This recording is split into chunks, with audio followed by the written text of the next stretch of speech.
Fala, pessoal, boa noite para todo mundo no Brasil e para os 5 grandes países que estão nos seguindo. É claro que tem mais gente seguindo, mas o seguinte, gente, segundo episódio do UFO Podcast, o assunto foi tão cheio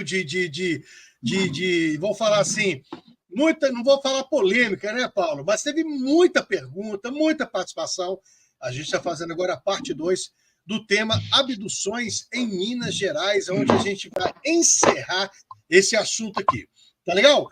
E você que está assistindo a gente aqui ao vivo, não se esqueça de, antes disso, se inscreverem, fazer seu like, deixe seus comentários. Vai lá no chat, tem alguma pergunta, tem alguma coisa que está ainda querendo ser feita de dúvida sobre o assunto? Vai lá e pergunta lá. Mas o mais importante, não se esqueça, se você ainda não segue a revista OVNI Pesquisa, vai lá no Instagram, vai lá, só seguir. A descrição tem lá o link para vocês poderem seguir o pessoal, tá? E o importante porque é o seguinte, por lá vocês vão ficar sabendo não só de lançamentos, vocês ficam sabendo, de repente, de congressos, de novas casuísticas, e vão ver tudo que o pessoal está fazendo lá. E sem esquecer e sem falar também dos nossos patrocinadores, também lá no link da descrição tem tudo lá para você, camiseta à la carte, lâminas.com e Namu Moda Feminina. Mas vamos agora então falar sobre o assunto que no primeiro podcast, Paulo e Albert, meu Deus do céu, teve gente que queria que vocês ficassem até 2 horas da manhã lá falando sobre o assunto e não dá, tá certo? Então, antes da gente começar com as perguntas, só para você ter ideia, depois do podcast eu recebi pergunta até dos Estados Unidos. E nós vamos falar, então, a gente vai terminar o assunto e depois a gente bate o papo aqui para a gente poder, de repente, falar um pouco mais sobre isso aí. Paulo, Albert, boa noite, sejam bem-vindos. Aliás, eu que sou eu tinha que ser bem-vindo, porque eu sou o penetra dessa festa. Esse UFO Podcast... O UFO Podcast é de vocês, né? Como é que vocês estão? Boa noite a todos, né? Boa noite ao Albert e boa noite a todos os inscritos aí do seu canal. Boa noite, Paulo. Boa noite, Leonardo.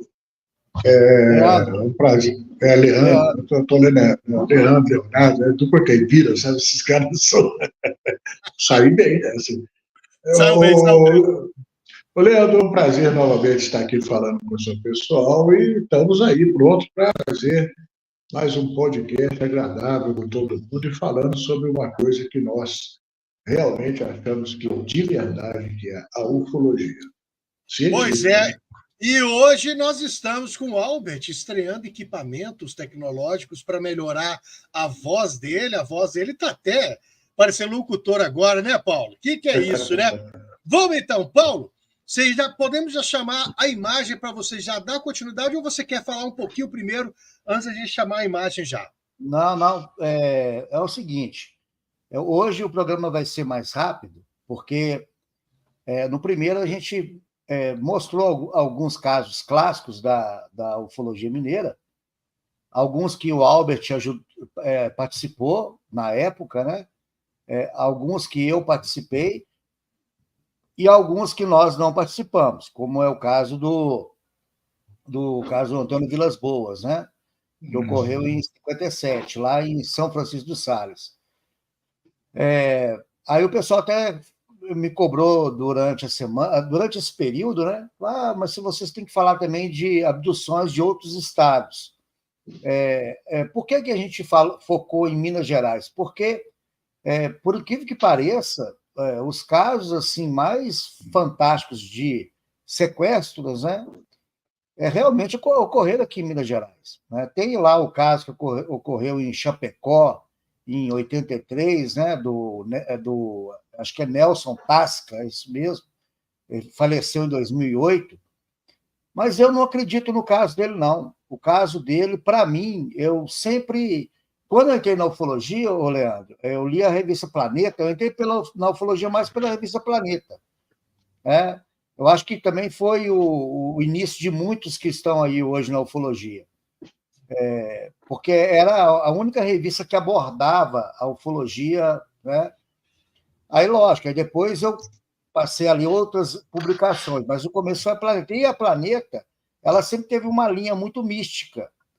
E o caso do Nelson Tasca, que ocorreu em Chapecó, lá, né, no Paraná, né, em 83, que ele teve uma relação sexual também com uma mulher alienígena, que ele ficou com um W marcado nas costas, como se fosse aquela marcação que eles fazem em boi, né? Aquilo nunca desceu pela minha garganta, sabe? Sempre foi minha opinião que o caso do Nelson Tasca é uma fraude. É a minha opinião, e posso estar errado, posso estar certo, mas... então, eu não consigo vislumbrar. É lógico que tem casos importantes em outras partes do Brasil, como o caso do Barroso, né, lá no Ceará, em Quixadá, que ele foi abduzido. Lá no Ceará mesmo tem vários casos de abdução, mas se a gente fosse abrir o leque, são muitos casos, né? E a gente pode ir conversando sobre isso no decorrer dos programas, né? Então, a gente focou aqui alguns, porque a intenção não é nem tanto citar os casos em si, é citar o pós-contato que ocorre com as vítimas, né, pós-contato, e aquela famosa síndrome do contactado, e quais são os sintomas que são perceptíveis durante uma abdução, que as pessoas cobram muito. Entendi. Legal. Como é que você identifica que a pessoa foi abduzida? Então, várias perguntas que eu recebi do primeiro programa até hoje, né, para talvez responder aqui hoje. Então, basicamente, seria isso. Então, hoje nós vamos esmiuçar um pouquinho o pós-contato, né? Não de alguns casos, mas no geral. Pode falar, Albert. Paulo, inclusive, eu faço aqui mais uma menção, porque o pós-contato foi denunciado naquela época, inclusive no filme Contatos Imediatos de Terceiro Grau, onde você pode observar que as pessoas ficam muito preocupadas somente na imagem dos extraterrestres, na imagem das naves, nos efeitos especiais, mas a maioria esquece, sabe, de observar o que acontece com a vida das pessoas. Eu vou focar somente naquela imagem daquele cidadão que era como se fosse um técnico de uma CEMIG aqui, ou de uma empresa de estação elétrica qualquer do Brasil, quando ele começa a trabalhar no plantão da madrugada dele, e aquele monte de queda de energia, aquele monte de coisa, quando dá de cara com um fenômeno de outro mundo, uma coisa completamente fora do contexto. Então, a primeira noite dele foi o quê? Chegou em casa, acordou a mulher e as crianças no fim de semana, na madrugada, mandando todo mundo vestir a roupa, ir para o alto de uma serra, que iam ver alguma coisa, e a mulher pegou e falou, meu Deus do céu, o que é esse cara? Ficou doido? Mas pelo menos vamos lá, é um programa diferente, né? E foram para lá, ficaram aquela madrugada, naquela friagem e tudo, e não viram nada. Entendeu? E dali para frente, a vida do cara começou a tomar uma série de nuances, né? Fora do comum, né? Ele começou a ter delírios, ideias, sabe, sugestões, e o casamento dele acabou indo para o espaço, né? Ele, na verdade, estava tentando dizer ou mostrar uma coisa que a mulher dele, que era completamente fora de conhecimento de área, sabe? E ele começou a ter visão, começou a tentar fazer coisas relacionadas a uma montanha, que ele não sabia o que era, então aquilo deu um pânico na cabeça do cara, e todo mundo começou a achar que ele ia ficar doido, né? A mulher pegou as crianças, foi para a casa da mãe, abandonou lá, e aquela bagunça que ele fez dentro de casa. Então, vocês vão vendo o terremoto que aconteceu na vida daquele cidadão. Então, pessoal, é o seguinte, quando vocês observam, eu e Paulo, por exemplo, estivemos agora, nesse fim de semana, lá na região da Serra do Cipó, do baixo da Serra do Cipó, e colhemos casos e casos e casos de pessoas que tiveram encontros, né, bastante sinistros com seres e naves, né? E a vida dessas pessoas continuou, em alguns casos, normalmente, mas eu estive até conversando com uma psicóloga amiga minha, ela falou comigo o seguinte, olha, você já percebeu que a síndrome de Estocolmo está acontecendo na ufologia? Depois que a pessoa tem aquele pânico de ver aquela coisa estranha, sair correndo, ela entra num caldo de tranquilidade que você quer saber do caso. Em muitos casos, inclusive, que eu já ouvi, a pessoa fala assim, agora se ele aparecer de novo, eu quero entrar e ir embora com eles. Entendeu? Então, o período pós-contato é um período complicado. E outra coisa, a gente tem que ter uma certa posição de empatia, sabe? Para cuidar dessas pessoas, porque muitas delas se negam a falar, porque no seu entorno, ali na sua órbita, as pessoas ficam chamando essa pessoa de louca. Essa pessoa teve alucinação, ou então bebeu demais, sabe? Esses casos que, né, acontecem, a pessoa pega e acaba perdendo a credibilidade dela própria de falar sobre o assunto.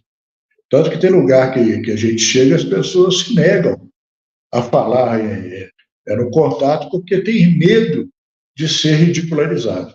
Isso acontece hoje em 2024. Então, é isso aí. O período pós-contato, as pessoas que tiveram contato com um grau de profundidade maior, viram tripulantes, estiveram perto da nave, sabe? Realmente são dignas de uma atenção especial. Aí, quando você fala sobre o caso de Vilas Boas, que aconteceu em 1952 ou 57? 57. 57, lá no nariz de Minas Gerais. Um caboclo da roça, operando um trator, foi sequestrado por seres estranhos e teve uma suposta relação sexual com uma mulher vinda de um outro mundo. Aí eu pergunto a vocês, será que nos dias de hoje não tem nenhum caso acontecido aí em meio rural e as pessoas se negam a falar sobre o assunto porque se falar de aparição de disco voador e de vista de um ser estranho, já vão ser ridicularizados. Então, falar que transaram com uma mulher do espaço, aí realmente a coisa vai ficar mais ridícula ainda. Então, o medo de cair no ridículo e cair na gozação dos vizinhos, dos amigos, e, enfim, né, é maior, e a pessoa entra no estado de censura pessoal. Aliás, se deixe, nessa live, eu vou falar um pouco de censura na ufologia, dos três tipos de censura que nós temos. Foi bom você ter falado disso aí, porque o que acontece? Eu e o Albert, nós fomos agora em Vargem Grande, né, ali em Vila Amanda, nós fomos até Joana, que é um pequeno distrito de Jaboticatubas, um lugar bem afastado. Legal, isso é perto, pertinho daqui, né? Ou seja, pertinho de Belo Horizonte. É um lugar de difícil acesso, por causa da estrada muito ruim, meu carro quase desmontou. Eu fiquei hoje, da parte da manhã até 2 horas da tarde, limpando o carro e lavando tudo, todos os equipamentos, as bolsas, estava tudo vermelho, né? Nós estamos enfrentando uma época de seca violenta. Então, você imagina aquela estrada de terra, como é que não estaria ali, né? Justamente. E a gente teve dificuldades lá, Leandro, de entrevistar pessoas que apenas viram os objetos, foi apenas aquela visão, aquele contato que na classificação seria contato imediato de primeiro grau, nem de segundo, não, e que não queriam aparecer, dar entrevista, né, com receio, com talvez vergonha, né? Então, imagine, então, uma pessoa que passou por uma experiência em que ela entrou dentro de uma nave, passou por procedimentos médicos, ou seja, todos esses processos que ocorrem, né? Então, ou a pessoa ela fica traumatizada, ou ela se fecha e evita de comentar aquilo, né? Então, e aqueles casos pontuais que chegam a público, né? Eles sofrem aquele grande problema que é ele acaba sendo, como é que fala? Ele acaba sendo prostituído. O caso acaba sendo prostituído, por quê? Porque, às vezes, acontece com pessoas simples, e aí as pessoas se aproveitam talvez, aquela ingenuidade das pessoas, né, e transformam a cabeça da testemunha, né? Isso a gente já viu acontecer em vários casos ufológicos. Por exemplo, o João Caiana, que eu fui lá no Iturama, pertinho de São Francisco dos Sales, sabe? Interessante, algo você falar que o caso da família do João Caiano, que foi toda abduzida, né? O carro foi levado com a família inteira, e uma amiga, uma vizinha, foi perto de São Francisco dos Sales, ali, a região do caso Vilas Boas, né? E o João Caiano era uma pessoa simples, um eletricista lá da cidade, pessoa com, assim, uma pessoa de cidade interior mesmo, e que, da noite para o dia, começou a receber visita de ufólogos entre aspas, né? Porque hoje em dia, eu vou até aproveitar aqui abrir um parênteses aqui, Leandro, que assim, depois que a internet surgiu, apareceram 1 milhão de ufólogos, né? 1 milhão de ufólogos. Aí tem aí um monte de canal aí de youtubers. O Leandro, eu classifico o Leandro como um ufólogo, porque o Leandro, ele começou, né, Leandro, a nossa amizade como? O Leandro tinha um grupo de ufologia em Sete Lagoas, ele fazia pesquisas, né? A gente fez algumas coisas juntos, e depois o Leandro saiu da ufologia, isso é normal, né? Só os idiotas, eu e o Albert, que continua ainda na ufologia, né? O Leandro foi mais esperto. Me defendendo, eu não saí. Na verdade, eu parei de fazer pesquisa de campo, mas a gente continua. Não, mas você fez certo, você fez certo. Então, o que acontece? Essa crítica que eu faço é essa turma que nunca foi a campo, nunca entrevistou uma pessoa, nunca analisou uma foto, nunca analisou um vídeo, ou seja, nunca fez aquele trabalho de pesquisa mesmo. E vai lá, cria um canal no YouTube e outra, né? Às vezes o cara tem um pouco de recurso financeiro, faz aquela coisa bonita, aí tem lá 1 milhão de seguidores e tal. Mas isso, para mim, não é ufologia. Isso aí, para mim, é outra coisa menos ufologia. Mas... Paulo, deixa eu interromper vocês dois. Então, eu acho assim, antes da gente continuar, a gente vai ter que entrar aqui rapidinho no assunto, mas é o seguinte, a Keline, no primeiro episódio, ela fez uma pergunta que tem muito a ver com o que você está falando, Paulo, que é o seguinte: como é que é possível fazer com que essa ufologia ela se torne cada vez mais científica, mais séria? Porque hoje nós temos, por exemplo, o que o Albert e vocês estão falando, qualquer pessoa que falar que tenha visto um disco voador, as pessoas vão rir. Né? Ah, você é doido, você é maluco, é que nem o Albert, você bebeu. Só que o seguinte, eu vou fazer uma analogia aqui, e se eu estiver equivocado, por favor, vocês me corrijam. Isso também acontecia com as pessoas que diziam que viam fantasma e espírito. E hoje o espiritismo se tornou algo muito mais sério, desculpa, do que era anos atrás. E o Paulo está trazendo um fato aqui que tem muito a ver com essa pergunta da Keline, que é o seguinte: como é que pode ser feito, de repente, uma pesquisa de campo mais séria, de repente mais científica, para exatamente rechaçar esses pseudos ufólogos? Porque o que eu vejo, assim, tem gente que está pegando o drone, colocando para rodar aí, filmando, falando que é voador. E isso, no meu entender, isso conspira contra, porque quanto mais vagabundo estiver fazendo isso aí, mais difícil fica de acreditar dos casos sérios. Eu posso, inclusive, interrompendo aqui, fazer um parênteses que você está falando, porque eu já há muito eu ando pregando isso, não só na revista, como nos debates, os bate-papos que a gente faz, porque, em parte, a culpa é também de nós pesquisadores. Você sabe por quê? Eu vejo uma necessidade enorme das pessoas ainda que mexem com a pesquisa tentar ficar provando que o disco voador existe, que essa filmagem, aquela foto e aquela são real, não são real. Gente, o negócio é o seguinte: no meu caso, eu me coloco assim um pouco acima, sem querer ser melhor, porque eu tive 2 avistamentos que me levaram a pesquisar ufologia. Se não fosse isso, a minha vida tomava um rumo completamente diferente do que eu tenho hoje. Está entendendo? Então, veja bem, se eu conheço, eu sei, eu vi e sei que eles existem, para que eu vou ficar perdendo tempo de provar para alguém uma coisa que eu não vou conseguir provar. Esse é o primeiro ponto. Vamos fazer uma analogia rápida aqui. É a mesma coisa que você querer, é a mesma coisa de você querer provar para um ateu que Deus existe. O ateu vai rir da sua cara, vai falar, você tem identidade, teria o CPF, uma foto.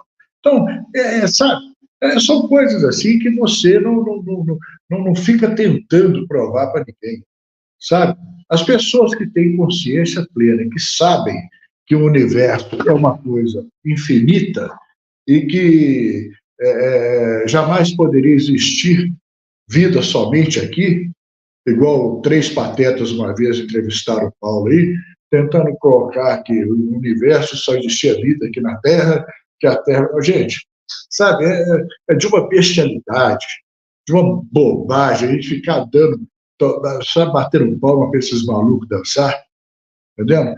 Então, o que nós temos que fazer é o seguinte, prestem bem atenção, meu modo de ver. Temos que pesquisar a ufologia com uma preocupação a mais. Qual seria essa preocupação?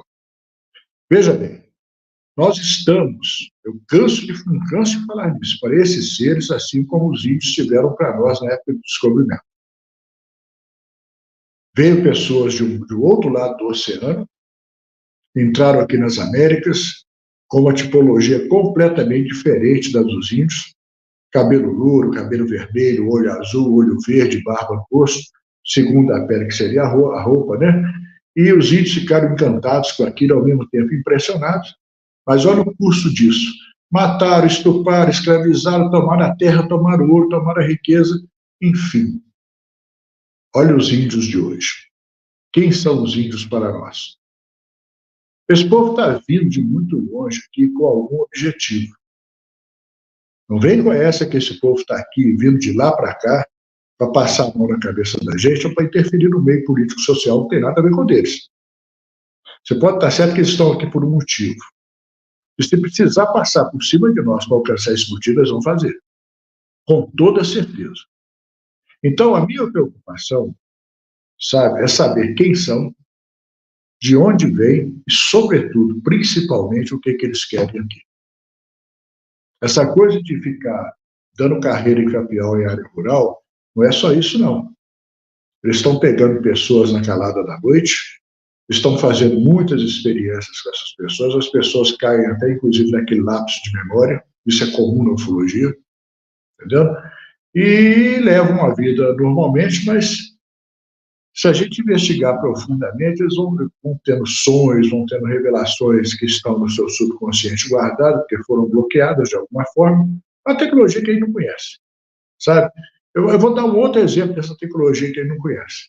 O camarada pega uma lanterna, dessas lanternas que a gente tem que iluminam aqui, igual o dia, né? Só que a deles é muito mais possante, mas a deles é em forma de arma. É um raio paralisante que paralisa as pessoas. E você pode estar certo que essa paralisia não é só aquilo ali, não. Você pode ver que pode existir lapso temporário de memória, porque um cara, igual eu vi naquele caso, né, Paulo, que nós investigamos lá em Passatempo, daquele senhor, esses caras não iam sair lá do planeta deles para vir conversar com o campeão da roça aqui, que não entende rigorosamente nada do que ele estava falando, entendendo? Muito provavelmente aquele cara não estava falando para ele, estava falando para o cara que estava lá dentro da nave. Olha, esse fulano aqui é assim, assim, assim, ele tem um negócio na cabeça, um chapéu, né? Ele está apavorado, eu não sei o que ela mais. Está passando todos os dados para a bordo do cara, e o cara pensando que o sujeito estava conversando com ele. Você entendeu? De repente, o sujeito deu meia volta, entrou na nave, cascou fora. Fala, Paulo. Seu som está. Liga o microfone, Paulo. Agora. Isso. Agora sim. Eu fechei o som aqui para não atrapalhar o Albert. O que acontece? O Albert falou uma coisa muito importante aí. Nós fomos em Passatempo, entrevistamos José Rezende, né? José Hamilton Rezende. Um senhor que... Paulo, fala para o pessoal onde é que está esse link aí, para as pessoas que não conhecem, elas entram no canal e ver. É muito interessante o relato dele. Eu não vou entrar aqui muito em detalhes, não, mas ele foi sair para ver os animais e um ser que saiu de uma nave estava com a mão na mão, como se fosse uma lanterna, jogou o foco nele, a luz nele, ele paralisou, e esse ser ficou em volta dele ali conversando por mais ou menos uns 15 minutos, sem ele entender nada. Aí teve um comentário lá no vídeo, que o cara escreveu assim: mas que idiotice, esses ufólogos são um bando de idiotas, desde quando que o ET vai ficar ali conversando com uma pessoa que não entende o idioma dele, isso prova que é tudo balela e tal. Aí nós temos uma política lá no canal que esse tipo de comentário, eles são bloqueados, né? Então, ele não chegou nem a ser visível, eu deletei depois. Crítica é uma coisa, ofensa, ironia ao trabalho é outra, né? Então, só que o que a pessoa... Aí que entra a parte da pesquisa... Vou dar uma saidinha só um pouquinho para pegar um copo de água ali. Então, aí que entra a diferença da pesquisa, do pesquisador, e simplesmente desses youtubers que se identificam como ufólogos. Eu e o Albert, nós já pesquisamos a área rural há mais de 34 anos, o Albert mais de 40. O que nós entendemos daquilo ali? Que aquele ser, ele não estava conversando com José Rezende. Ele estava paralisado. Ele não conseguia nem movimentar a boca. Então, provavelmente, ele poderia estar conversando com quem estava dentro da nave, passando as informações, né? Tanto é que ele ficou ali, ao redor do José Rezende e dos animais, né? Então, a gente tem que entender esses contextos aí de tentar traduzir o que acontece nesses contatos, né? Que não é uma coisa muito simples. Mas só para não desviar muito do assunto das abduções, para a gente fechar isso aqui, eu vou pedir para o Leandro mostrar aí a primeira imagem, o Leandro, da apresentação. Aí, o que acontece? Tem um ortopedista, acho que é podólogo, ele é podólogo, Roger Lee, que já é falecido, eu acho, que ele se especializou em retirar implantes de pessoas que foram abduzidas. Aí são duas fotos, acho que é do mesmo objeto. Tem um livro publicado, acho que vários livros publicados, artigos, né, que ele expõe esses materiais que ele tira das pessoas como prova de que essas pessoas foram abduzidas. Porém, esses objetos que são retirados, a maioria, eles são assimétricos, né? Não tem nenhuma estrutura ali dentro deles, uma estrutura física, uma coisa que possa dar a entender que é uma coisa manufaturada, né? Pode pular para o 2 aí, Leandro, por favor. Então, o que acontece? Os implantes que são retirados, aí não apresentam qualquer estrutura tecnológica, né? Até o presente momento, tá? São assimétricos, ou seja, eles são disformes. Em geral, estão nos pés, mãos, pernas e braços, né? Esses implantes, né? São perceptíveis em exames, eles aparecem ali em raio-x e tudo mais. Só que, até o momento, não há nenhum fragmento retirado que tenha uma composição desconhecida, ou seja, até hoje, nunca foi retirado nenhum implante desses abduzidos que realmente fosse uma prova de que algo ali era alienígena. Não que eu não acredite na realidade dos implantes, não é isso. Eu estou dizendo que, até o momento, o que nós temos, né, de evidências não prova que esses implantes são alienígenas.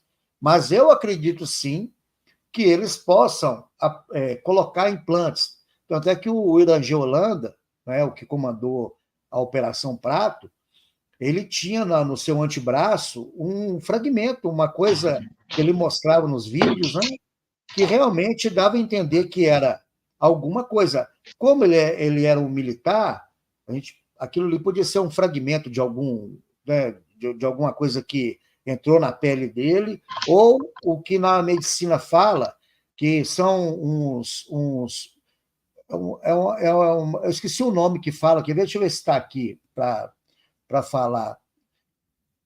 Não, acho que eu não vou achar que agora não. É um nome complicado, que são estruturas que se formam dentro do corpo e que, quando são retiradas, parecem esses implantes. mas é uma coisa fibrosa que é produzida pelo próprio organismo. Depois eu vou tentar lembrar o nome aqui mais para frente, aí eu falo. Né? Aí pode pular na número 3, Leandro. Olha para você ver, Leandro, como é que são as coisas. Eu gosto muito, como o Albert citou, de usar analogias. Eu gosto de usar o nosso avanço tecnológico para tentar compreender a tecnologia desses seres. Por exemplo, hoje, nós, seres humanos, nós já temos uma tecnologia que nos permite, olha para você ver, que interessante, criar implantes que são colocados no corpo humano. Esse que está aparecendo na imagem, aquela para você ver que interessante, é um chip que ele dissolve dentro do corpo, ele é absorvido pelo corpo, né? Fecha o seu áudio aí. Quando você não estiver falando, você silencia aí, porque acho que está dando uns barulhos estranhos aí. Mas deixa eu continuar aqui. Na imagem aí, mostra um chip que está sendo... Paulo, você está me ouvindo agora? Está me ouvindo agora? Está no vermelho. Então, eu vou ler a legenda dessa imagem aí, que pode estar pequeno na tela. Depois de alguns dias, em média 5 dias, o chip é dissolvido e absorvido pelo organismo. Isso é possível porque a base do dispositivo é o PLGA, um tipo de polímero bioabsorvível, que já vem sendo usado há algum tempo, principalmente em medicamentos. Então, o que acontece? O que é o interessante disso aí? Se nós já temos uma tecnologia para colocar um implante dentro de um corpo humano, para monitorar ali, no caso, isso aí é o cérebro, né? Algumas funções do corpo humano, e esse chip, depois de um tempo, ele é absorvido pelo organismo e desaparece. Por que seres muito mais evoluídos iriam colocar um chip no corpo humano e aquilo ali ficaria ali 1 ano, 2 anos, 3 anos, e quando era retirado, sai aquela coisa, né, aqueles filamentos ali, aquelas estruturas assimétricas. Não faz sentido. Para mim, até hoje, nunca foi retirado nenhum implante verdadeiro de nenhum ser humano, na minha opinião. Né? Se nós... Mas Paulo, você já mostra isso aqui para o pessoal. Tem perguntas, calma, viu, gente? A gente vai colocar no final. Mas você já coloca, se a raça humana, com a tecnologia atual, já consegue fazer isso, se temos, de repente, uma possibilidade de seres que estão vindo de dimensões, galáxias, tem muito mais tecnologia, eu posso até pensar que isso aí é uma tecnologia que foi oriunda exatamente disso aí. Ou seja, eles podem ter colocado... de repente, implantes que podem ter sido simplesmente absorvidos pelo organismo. Justamente. Então, assim, eu acredito que as pessoas possam ter implantes, que elas são implantadas, né, durante um tempo ali para ser monitoradas, só que aquele implante ele é absorvido pelo organismo. Né?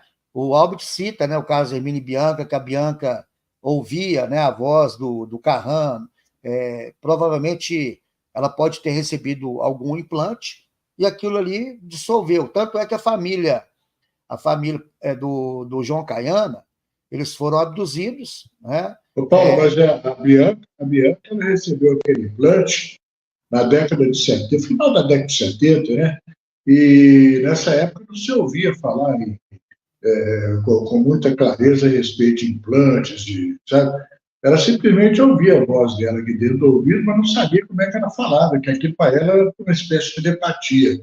Mas telepatia não tinha nada a ver, não. Justamente. Mas só para concluir, aí a família Caiana fez alguns procedimentos médicos, eu não sei quantos dias após, mas acho que demorou alguns dias para serem feitos, né?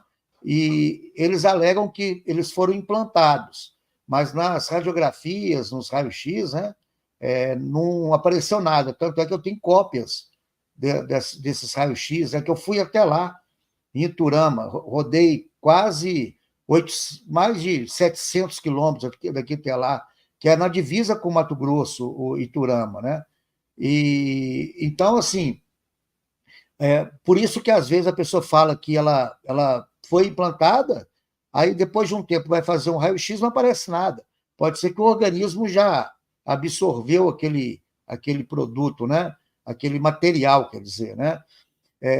Então, assim, eu gosto sempre de usar essas analogias. Se nós hoje já temos essa tecnologia, por que os seres muito mais inteligentes do que nós não teriam mesmo, né? Só que ainda de uma forma muito mais eficaz do que a nossa. Por exemplo, os drones. Quando as sondas começaram a ser estudadas na ufologia e os ufólogos falavam que elas poderiam ser pequenas esferas de monitoramento, né, de prospecção, teleguiadas, as pessoas riam. Mas como é que pode uma coisa tão pequena assim, né, ser teleguiada? Isso na década de 50, 60, 70. Hoje, com a nanotecnologia, nós temos peças minúsculas, né? Pode abrir a tela aí, Leandro, para você mostrar o que é isso aí? Não, só estou te mostrando aqui, ó, para o pessoal. Você está falando de drone aqui, ó. Um drone que cabe na palma da minha mão. Justamente, então. Hoje a nanotecnologia...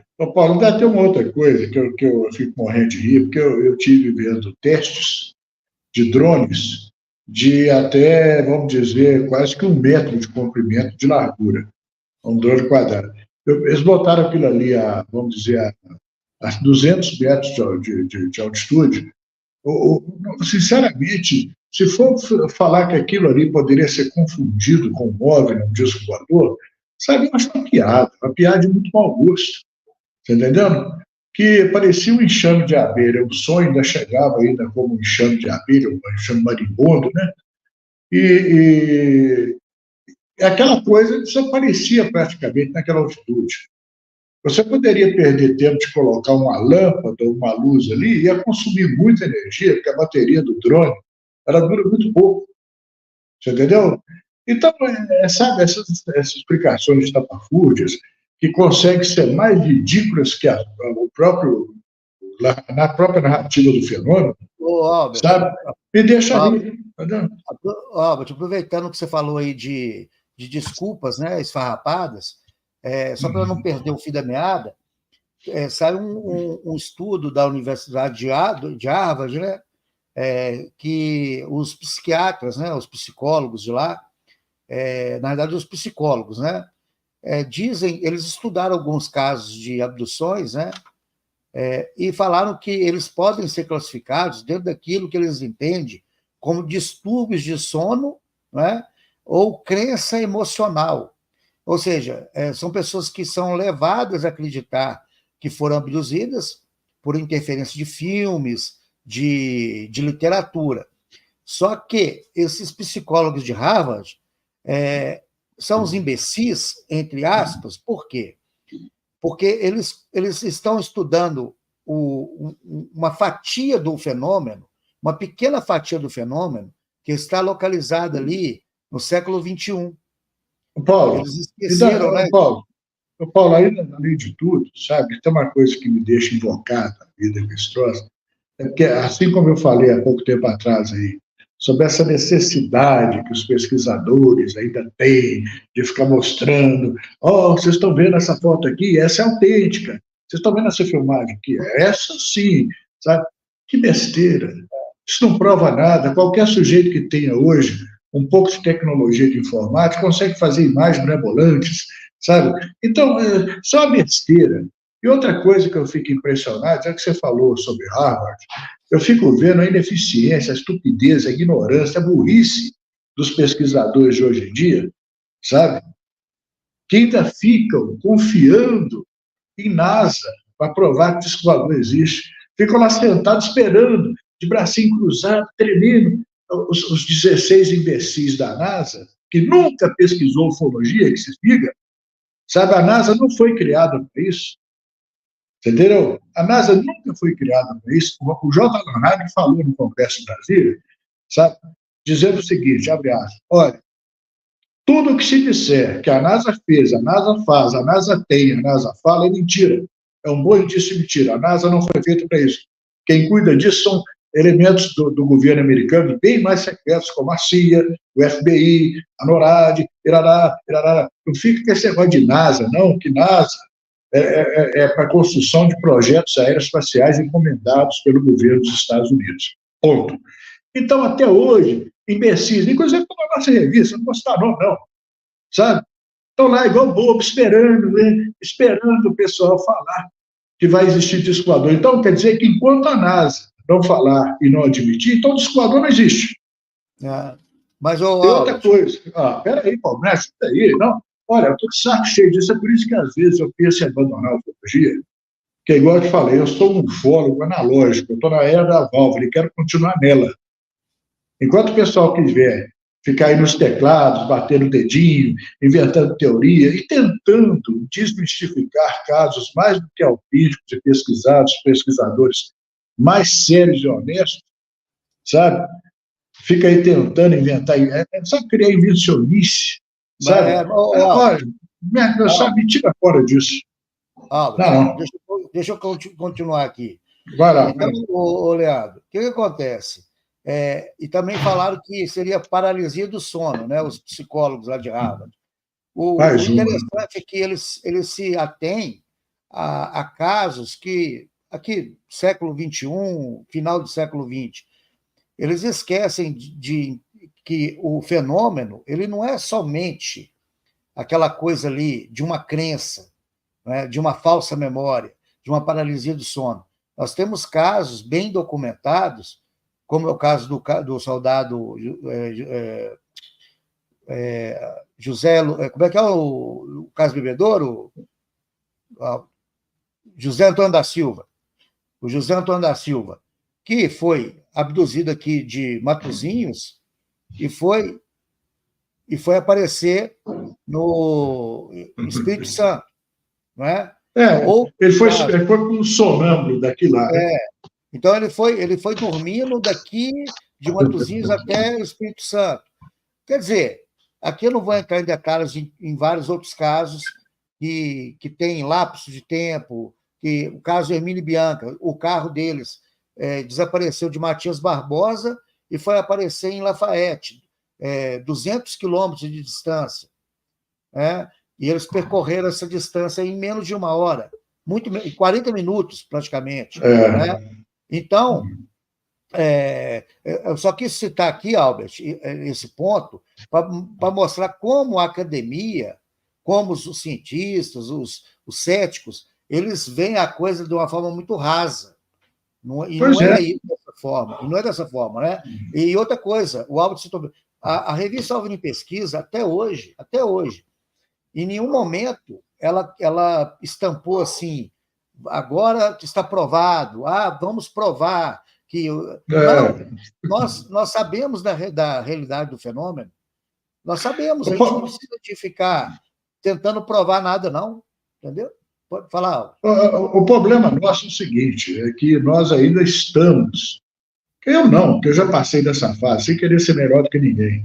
Eu não fico perdendo tempo em provar uma coisa que eu tenho plena convicção e certeza que existe, sabe? Que eu já vi, e vi numa época bem remota, sabe? Que não tinha celulares, não tinha redes sociais, enfim, não tinha computadores com avançados programas para montar. Então, quer dizer, eu vi uma coisa limpa, clara, durante o dia, durante 2 vezes, com testemunhas ilustres, inclusive, na primeira. Então, eu não vou ficar perdendo tempo, sabe, de provar ninguém, sabe? Agora, aqui, só para... Porque é o seguinte, eu não vou acabar esquecendo aqui, só para não perder. Com relação às abduções, só para finalizar aqui, Leandro, para começar as perguntas, Isso. Tem aquela coisa que o Albert sempre cita, das pessoas que desaparecem, que por ano no mundo o número é assustador. Eu tinha feito um estudo em cima disso, só que isso tem bastante tempo atrás, então não vou lembrar agora as porcentagens, mas é uma coisa absurda de pessoas que desaparecem. Né? Muitos, aí lá tem um gráfico, né, da polícia mostrando, por exemplo, desapareceu X% é drogas, X% crimes, X% é pessoas que simplesmente foram para a rua, viver na rua. Fugindo de casa por algum motivo. E aí tem toda essa porcentagem. Só que existe uma porcentagem bem significativa de pessoas que realmente desapareceram e simplesmente sumiram do mapa, né? E não são uma ou duas ou três, são milhares, né? Aliás, Paulo, tem casos da ufologia que pessoas que desapareceram durante anos, a família até é dada como morto e tal, de repente o cara, 20, 30 anos depois, aparece vivo na porta de casa e sem lembrar de nada, enfim, né? Então, esses casos também são relevantes. Esse caso aí, eu até mandei o link para o Albert, eu não vou citar ele aqui agora, porque eu teria que estudar ele melhor. Né? De um senhor que ficou, acho que, mais de 30 anos desaparecido e voltou sem memória para casa. Ele simplesmente apareceu.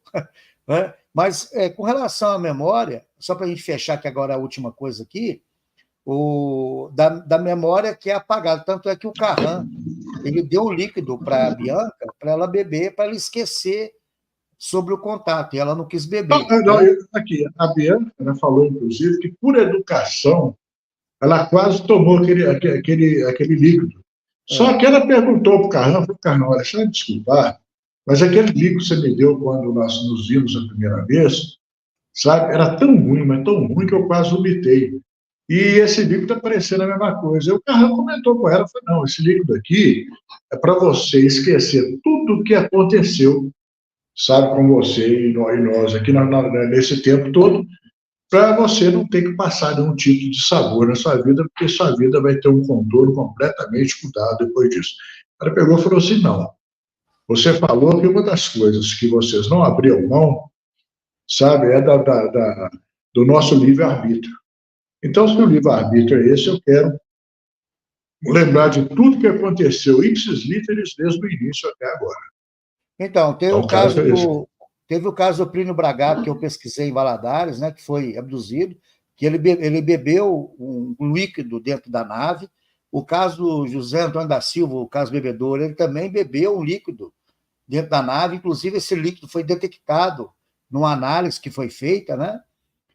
Então, o Vilas Boas também, ele bebeu um líquido, né, Albert, dentro da... Exatamente. Então, parece que... Não só deram um líquido, como passaram uma esponja bem assim, úmida no corpo dele, eu acredito que seja para desinfecção, né? Justamente. Mas o que acontece? Só para finalizar, eu acredito que em muitos casos de abduções, as pessoas voltam com a memória zerada, sem lembrar de nada. Né? Então, agora, essa coisa de falar assim, uma coisa que eu sempre achei um cúmulo na ufologia, foi essa coisa tipo assim, no planeta Terra tem 2 milhões de abduzidos, tem X, esse número é um número que é totalmente chute, é um número aleatório. Com certeza.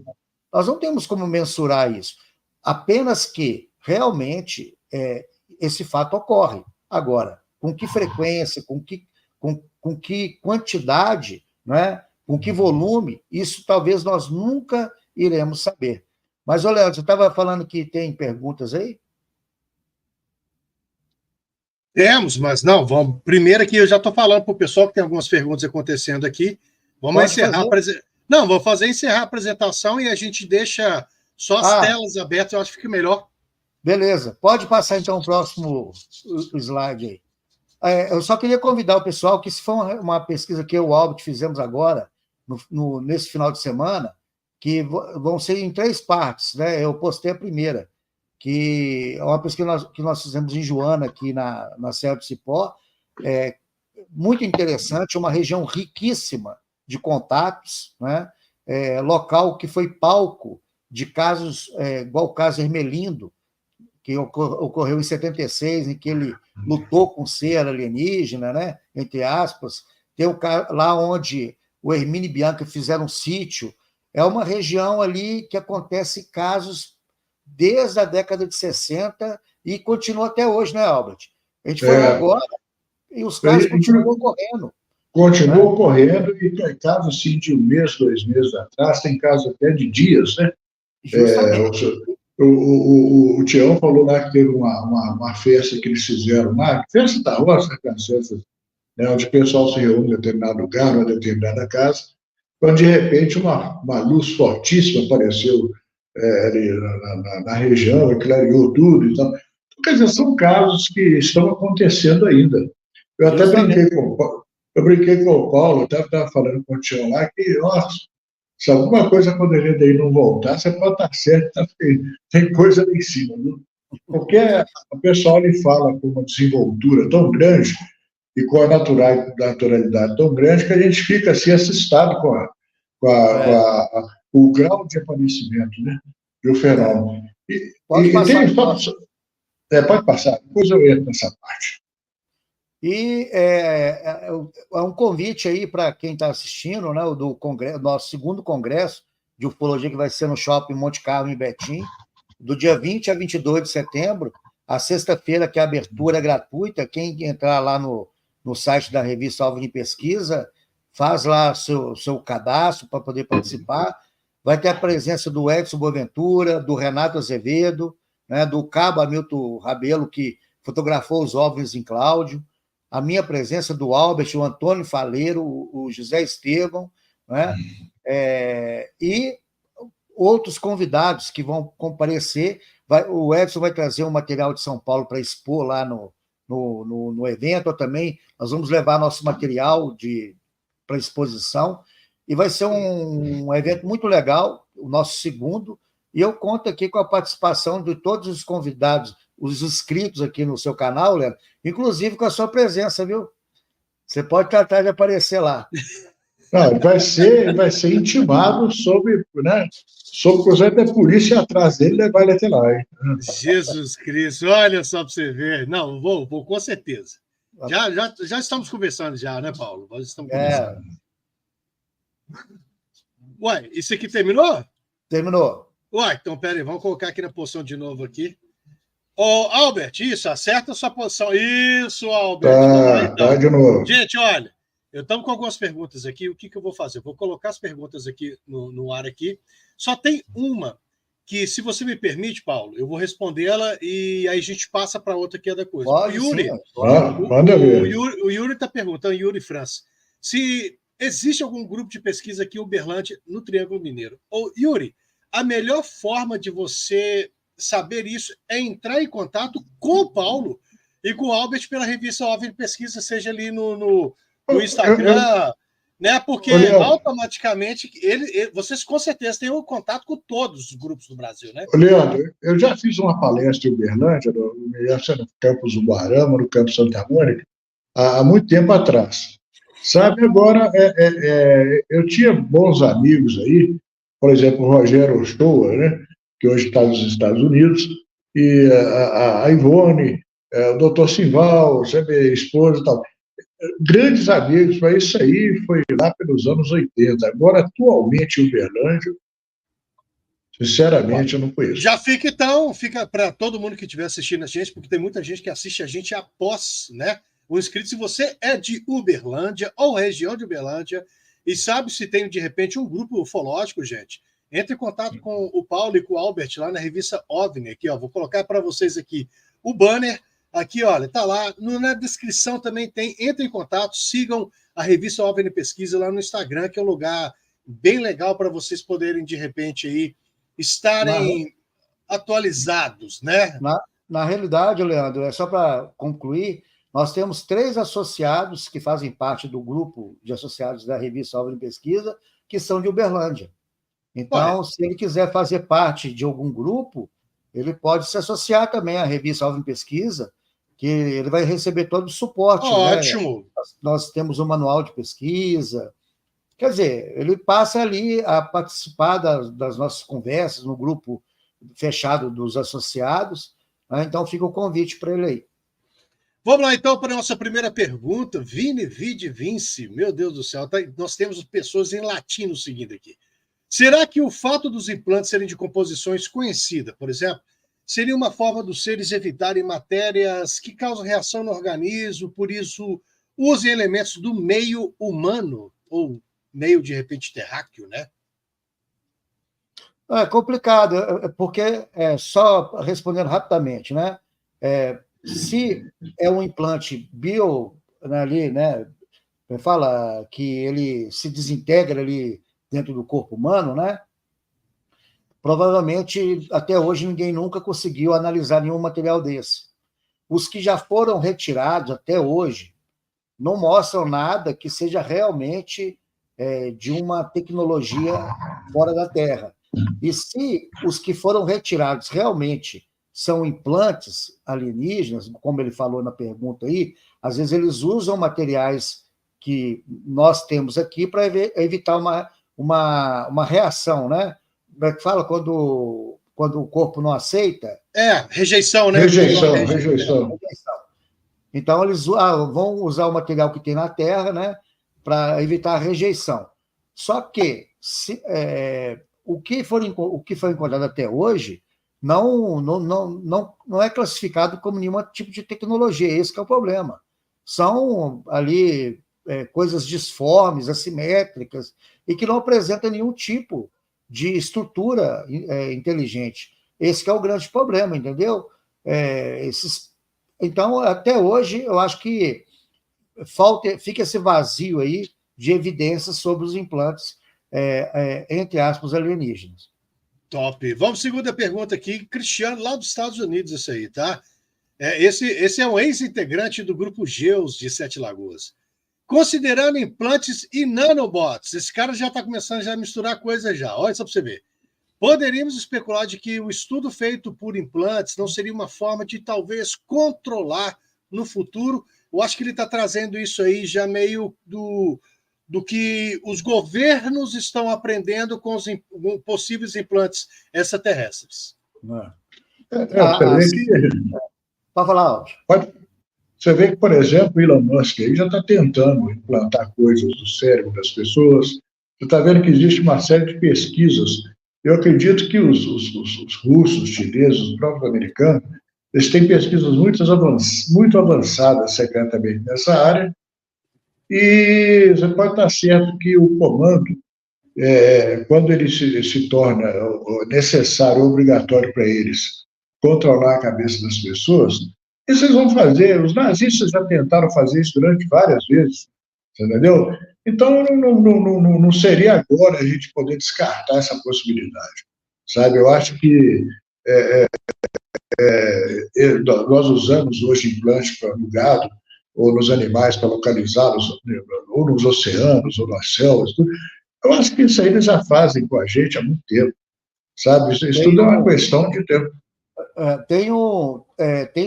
A CIA, eu tenho aqui em casa umas revistas que, olha para você ver, são revistas da década de 80 e de 90, que falam sobre experimentos que a CIA fez de colocar gás no metrô com substâncias e colocar aquilo na população sem que a população soubesse que estavam participando de um experimento químico, que era para indução de mente, que a CIA estava desenvolvendo, só que de forma ali secreta, para ver qual que era o comportamento dos seres humanos. Os russos também utilizaram esse tipo de coisa, né? Esses experimentos químicos para ali trabalhar a mente humana. Eu vejo que se os alienígenas eles estiverem trabalhando em alguma coisa similar a isso, pode ser, né? Mas eu não acredito que seja dessa forma, né? Eu acho que, igual no Pará, que a gente teve vários ataques lá, que a gente foi lá 2 vezes, uma coisa que a gente percebeu é que as pessoas que eram atacadas, elas tinham o mesmo tipo sanguíneo. Com certeza. Então, será que esses seres eles têm uma predileção a um tipo determinado sanguíneo para eles fazerem o estudo? Ou seja, na realidade, Leandro, tudo o que nós sabemos na ufologia é simplesmente teorias, especulações. Sim. E outra coisa, a ufologia é o único estudo nesse planeta, meu Deus, aí, que nós podemos dizer o seguinte: onde você consegue resposta para uma pergunta, parece mais 5. Entendeu? É o estudo dos porquês. Entendeu? E nós, por exemplo, no meu caso, eu, Paulo, e poucos pesquisadores sérios que existem por aí, a gente não dispõe, sabe, de tecnologia, sabe, de capacidade, de equipamentos para estudo, para desenvolver o trabalho que nós reconhecemos em campo. Você vê, por exemplo, nós estamos numa luta danada para conseguir uma melhor imagem, melhor passar, sabe, coisas mais limpas, né? O Paulo, agora nós fizemos essas últimas imagens aí, nós fizemos essas imagens com tripé e tudo, ficou uma coisa assim bem mais profissional, mas é aquela história, né? Nós estamos, vamos dizer ainda, a 3 ou 4 pontos atrás desses mentecaptos que não fazem nada, não ficam só no teclado de computador, mas dispõem de uma grana violenta para fazer pesquisas inócuas, sem nenhum tipo né? Enfim. Então, Albert, infelizmente...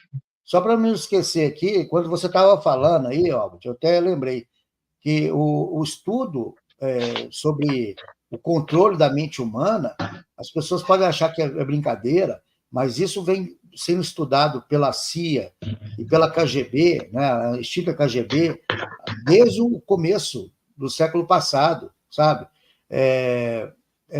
Tem um filme do Clint Eastwood, né, que é o Raposa de Fogo, e que ele tem que roubar um avião, que o avião é um avião russo, que ele é controlado pela mente. Isso numa época em que isso praticamente era nem muito comentado. E tem um filme do Charles Bronson, que ele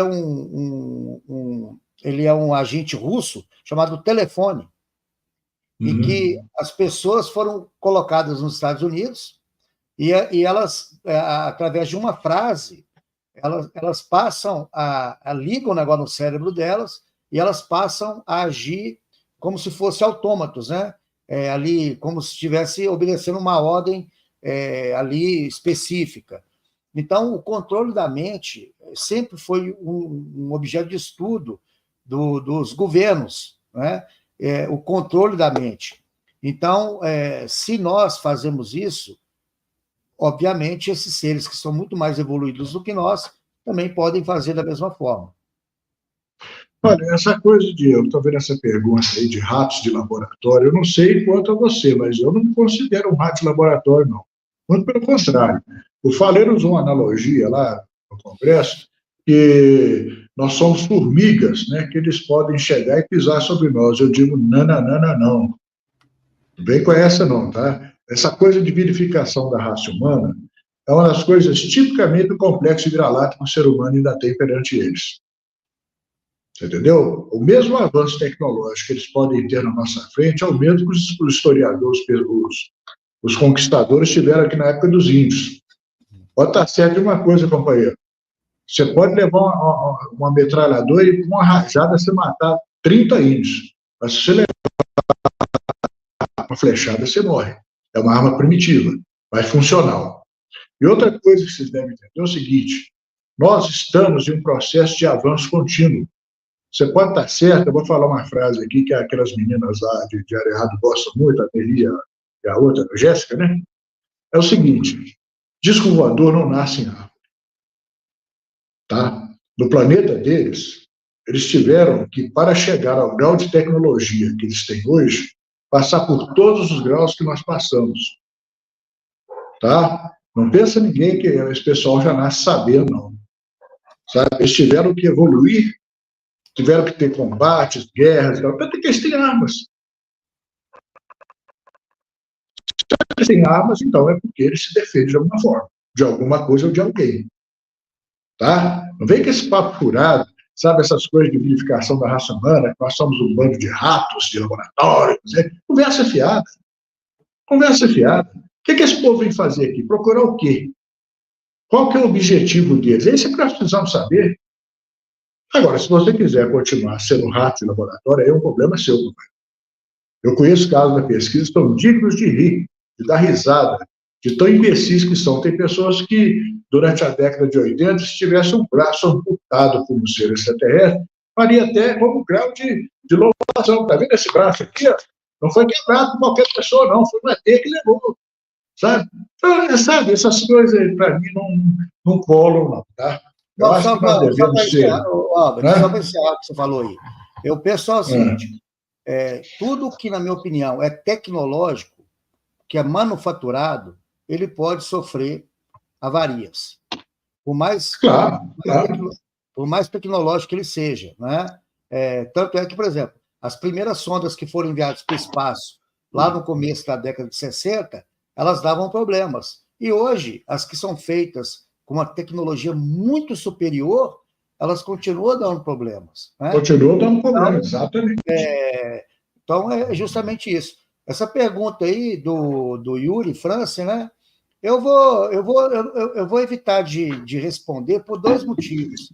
Primeiro que eu vi, né, o material do Rony, eu tenho a minha opinião, mas eu não vou citar para não criar problemas, né? Eu acho que foi muito prematuro algumas coisas ali citadas, né? E eu faço votos que realmente eu consiga alguma coisa, porque é o que nós da ufologia estamos tentando, é obter evidências, né? Mas como eu não tenho acesso ao relatório, né, do que foi feito, então como é que eu vou emitir uma opinião? Se eu não Entendi. Claro. complicado, né? Eu fazer uma opinião simplesmente por uma imagem que ele postou. Aí eu posso estar cometendo um erro, né? E eu não quero cometer. Faço Qual votos. imagem que foi? Qual imagem que foi? Uma imagem lá de uma luz que passa no chão da floresta lá, que, na minha opinião, aquilo ali não é um OVNI que foi filmado, é apenas uma luz, mas carece ali de mais informações, né? Então, Eu acho prefiro. assim, você está vendo como é que eu falo, Paulo? O tempo que a gente perde tentando provar que essa luzinha, aquela ali, aquela que é verdade, não é? É o tempo que a gente poderia estar gastando energia com pesquisas mais produtivas, Mas é entendeu? o que a gente faz, Albert, é o que a gente faz, né? Só que Bom, as pessoas querem saber a opinião, né? Então, infelizmente. Aqui está perguntando, será que os seriados como o Arquivo X, né, seriam Isso. mais maléficos ou benéficos na. Bom, o Arquivo X, muita gente entrou na ufologia devido ao Arquivo X. Muita gente, né, passou a se interessar pela ufologia devido ao Arquivo X. Muita gente se interessou pela ufologia pelo Star Trek, Jornada das Estrelas. Quer os dizer, invasores, os invasores, né? Então, essas séries, elas eu não vejo nenhum ponto negativo em nenhuma delas, né? Todas elas instigam o ser humano a ir atrás de respostas, né, para esse fenômeno que é conhecido como o fenômeno OVNI, né, os objetos voadores não identificados, né? Arquivo X, quem nunca viu pode ver que, na minha opinião, em termos assim, do contexto ufológico, É um dos foi a melhores. melhor série produzida até hoje. Um dos Né? melhores. Tem a Taken, também do Spielberg, que foram só 10 episódios, acho que é 10 episódios mesmo, ou 7, que é fantástica, chama Taken, do Spielberg. Quem nunca viu pode ver que vai de ver de joelhos, né? Uma obra-prima do Steven Spielberg. E só para uma opinião minha, né? O melhor filme de ufologia feito até hoje foi Contatos Imediatos, que foi feito no final da década de 70 e que até hoje surpreende com os efeitos especiais, que eram feitos todos sem nenhum tipo de computação gráfica. Pois e é, aí gente. você vê mais uma vez que o Spielberg tentou não, ele explorou os vários aspectos Da ufologia. da ufologia, sabe? Agora, só tem uma coisa que ainda fiquei assim, são os tipos de seres, né? Que ele abordou ali, eu concordo com muitos deles, mas aquela aranha que apareceu no final, sabe, ele exagerou um pouco. Aquilo ali está fora. Vamos lá então, gente. Estamos chegando aqui agora ao final. O Vini Vitti está falando daquele filme, Os Contatos de Quarto Grau. Não, eu sobre nunca vi esse filme, não. sobre uma história, na verdade, são vários relatos, inclusive é um filme bem pesado, porque tem partes das filmagens originais de uma terapeuta que começa a ter muitas pessoas com Sonhando com a Coruja. Vale a pena, depois dá uma olhada lá, que tem a ver com abduções. Tá? Gente, nós estamos chegando aqui no final do nosso podcast. É o tema, eu falo. Não tem como, né, Paulo? Isso aqui a gente fica horas e horas aqui. Tá? Mas, olha, já vou fazer uma chamada para vocês aqui, que no dia 17 de setembro a gente vai receber a Queline. Paulo, apresenta um pouquinho sobre a Queline e o que vai ser esse podcast aí, porque dia 17 é um podcast que vai também já fazer um aquecimento para o congresso que vai acontecer aqui em Betim, né? A Queline Borges Soares, né? Ela é advogada, ela é assistente social lá em Belém, ela é uma estudiosa do fenômeno OVNI já de muitos anos, apesar que ela tem uma carinha de menina, né? A Queline, ela é uma pessoa muito experiente, ela estudou bastante a Operação Prato, a documentação da Operação Prato, e a Queline é aquelas pessoas que têm aquela memória fotográfica, né? Que ela consegue lembrar até o número do relatório X. Então, ela é uma biblioteca viva sobre a Operação Prato. E nós tivemos, né, a grata satisfação tanto de conhecer a Queline pessoalmente, como ir lá no Pará 2 vezes, no ano de 2023, né? Foi 2023 mesmo, né, Albert, que a gente foi lá, né? Foi. Nós fomos em maio e em outubro, no qual resultou na edição especial número 17, que para muitos, né, inclusive o Pablo Villarrubia, lá da Espanha, foi o melhor documento feito até hoje sobre a Operação Prato, né, que a gente revisitou casos antigos e casos novos. E, através da Queline, nós conseguimos localizar uma das testemunhas mais emblemáticas da Operação Prato, que é a Silva Mara, que estava 46 anos reclusa, depois do contato que ela teve, né, que ela perdeu a criança, e nós conseguimos localizar a Silva Mara, né, através da nossa equipe lá, eu, o Albert, a Queline e o Edson Boaventura. Então, assim, a Queline vai trazer aqui no dia 17 a visão que ela tem sobre a Operação Prato, né, as experiências que ela já vivenciou lá no Pará. Ela já foi várias vezes lá em Colares, né? E ela também já observou um fenômeno luminoso lá na região. E as pessoas vão poder... É uma aula, né? Assistir a Queline é uma aula sobre esse, que para mim, eu acho que está para o Albert também, foi o fato mais importante da ufologia mundial, que foi tudo aquilo que estava dentro do contexto da Operação Prato, né? Que foi a maior movimentação militar da história para investigar o fenômeno OVNI. Então, fica exatamente para todo mundo prestigiar. Eu estava até pensando aqui, quando você está falando isso aí, que eu capaz de eu até reduzir, eu nem participar desse congresso, porque é tanta gente importante, tanto tema importante, que eu recentemente batizado lá em Passatempo, que o Pedro de Lara da ufologia, que é aquele jurado que fica só metendo cacete nas coisas, que não, sabe? Não, eu não faço isso, eu faço porque eu julgo o fenômeno da forma que ele manifesta, e não da forma que eu queria que fosse, entendeu? Então, os nossos visitantes me dão motivo de sobra para desconfiar das suas boas intenções, sabe? Então, toda vez que eu vou falar, inclusive esse senhor que nós entrevistamos lá, que vocês ouviram no canal da pesquisa, ele ficou surdo de um ouvido e cego de um outro, de um olho esquerdo. Então, você vê que o contraste final do contato sempre traz um grau de negatividade para o ser humano. Então, para eu ir a um congresso, ficar remoendo casos de agressividade, as pessoas que vão para ali, na sua maioria das vezes, não vão ali para ouvir esse tipo de coisa. Então, vão tornar o congresso mais chato, mais enfadonho, sabe? Esse cara só vem remeter o pó em extraterrestre, será que não tem um bonzinho aí? Não, pois é. Então, eu estava até pensando... Nós vamos lá para falar das recentes pesquisas que a gente fez aqui, Albert. Exatamente, viu? E o Albert é isso aí, tem que ter o cara, o Pedro de Lara, então a bancada vai ficar faltando lá. Gente, vamos encerrando aqui. Agradecer ao Paulo, ao Albert, né? Vocês que ficaram conosco aqui ao vivo até agora, você que depois vai assistir isso aqui gravado, não se esqueça de vocês fazerem. Inscreva-se, deixe seu like, faça seus comentários. Obrigado pela participação. É muita pergunta, né, Paulo? Acaba que pelo tempo a gente não consegue responder todo mundo, mas o Paulo ali ele vai respondendo. Por isso é importante. Sigam a revista OVNI Pesquisa no Instagram para vocês se interagirem e fazer essas perguntas. E é isso aí. Ufologia séria, você vai escutar, você vai ver aqui no UFO Podcast. Aqui você não vai ver balela. Vai ser discutido, às vezes pode ser feita uma opinião que não agrada, tá legal? Mas é isso aí.